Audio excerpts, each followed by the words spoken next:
امام غزالی رحمۃ اللہ علیہ کے بارے میں تو ہر چھوٹا اور بڑا جانتا ہی ہے کہ امام غزالی رحمۃ اللہ علیہ کون ہے، کس درجے کے عالم گزرے ہیں۔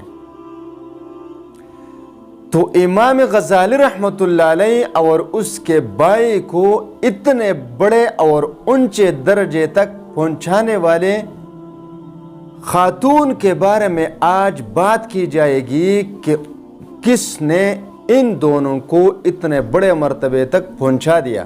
تو غور سے سنیے اور آپ کو رشک ہو جائے گا کہ کتنے بڑے بڑے اولیاء گزرے ہیں اور ان کی ولایت کے پیچھے کس کس کا ہاتھ رہا ہے۔ اور میں آپ کو فروغ کے ساتھ بتاؤں گا کہ اتنے بڑے بڑے درجات تک پہنچنے والے مرد حضرات کے ان درجات کے پیچھے کسی نہ کسی خاتون کا کردار آپ کو ضرور بھی ضرور نظر آئے گا۔ یقین کے ساتھ آپ سنتے جائیں صرف اور سوچتے جائیں۔ تو امام غزالی رحمۃ اللہ علیہ، اس کا نام ہے امام محمد غزالی رحمۃ اللہ علیہ، اور اس کا ایک اور بھائی ہے امام احمد غزالی رحمۃ اللہ علیہ۔ یہ امام محمد غزالی رحمۃ اللہ علیہ جو امام غزالی کے نام سے لوگ اس کو جانتے ہیں، یہ قال یعنی علم کے بہت بڑے عالم جو ہے نا، قال کے بہت بڑے عالم گزرے ہیں، مسائل فقہ وغیرہ۔ اور امام احمد غزالی رحمۃ اللہ علیہ تصوف کے ساتھ منسلک تھے۔ یہ لڑکپن میں یتیم ہو گئے تھے دونوں بھائی، پھر ان کی تربیت ان کی ماں نے کی۔ ایک واقعہ ان کے بارے میں آتا ہے، بہت مشہور ہے، کہ امام غزالی رحمۃ اللہ علیہ مسجد کے امام تھے، خطیب تھے، بہت بڑے درجے کے خطیب تھے، کیونکہ یہ بہت بڑے عالم گزرے ہیں۔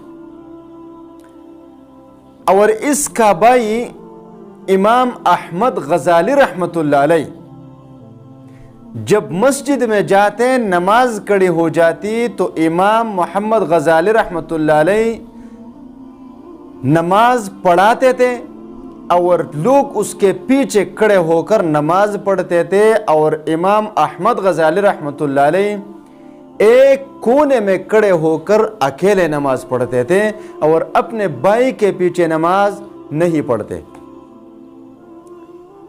تو لوگوں نے طرح طرح کی باتیں شروع کر دی، تو ایک دن وہ تنگ آ کر اپنی ماں سے کہنے لگے، اماں جان،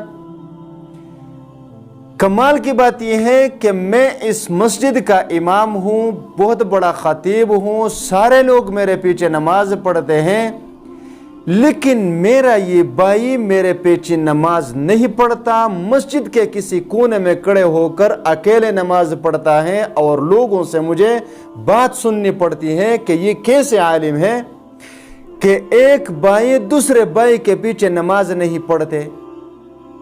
تو ماں نے اس کو بلایا، احمد ادھر آؤ۔ وہ آئے، بتا تو اپنے بھائی کے پیچھے نماز کیوں نہیں پڑھتے؟ آئندہ تم نے اپنے بھائی کے پیچھے نماز پڑھنی ہے، بھائی کے پیچھے۔ اس نے کہا ٹھیک ہے اماں جان، میں اپنے بھائی کے پیچھے نماز پڑھوں گا۔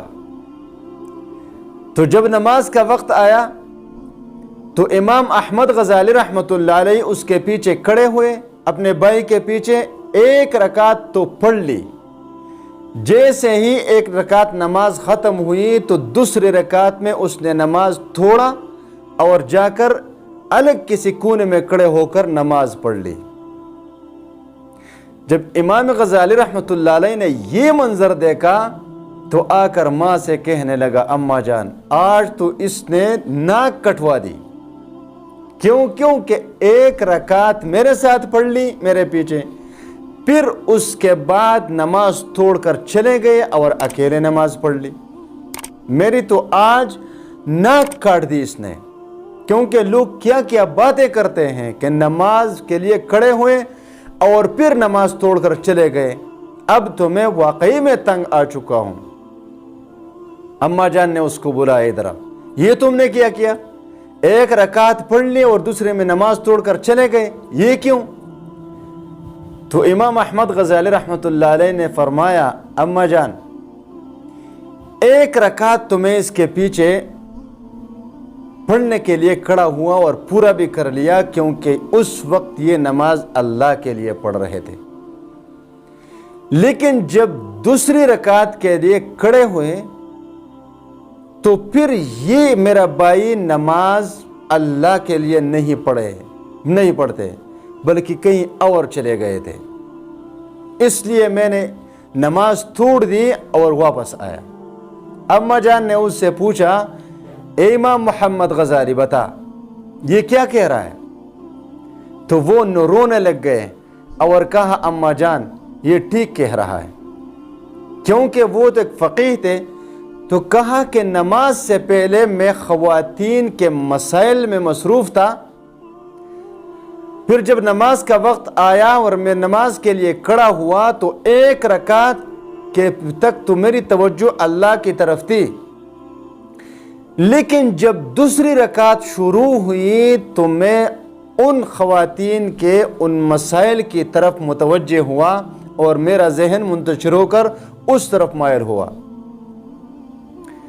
تو اماں جان بھی اماں جان تھی، اماں جان رونے لگی اور کہا کہ میرا ایک بیٹا بھی میرا بیٹا نہیں بنا جیسا میں بنانا چاہتی تھی، دونوں میرے کام کے نہیں آئے۔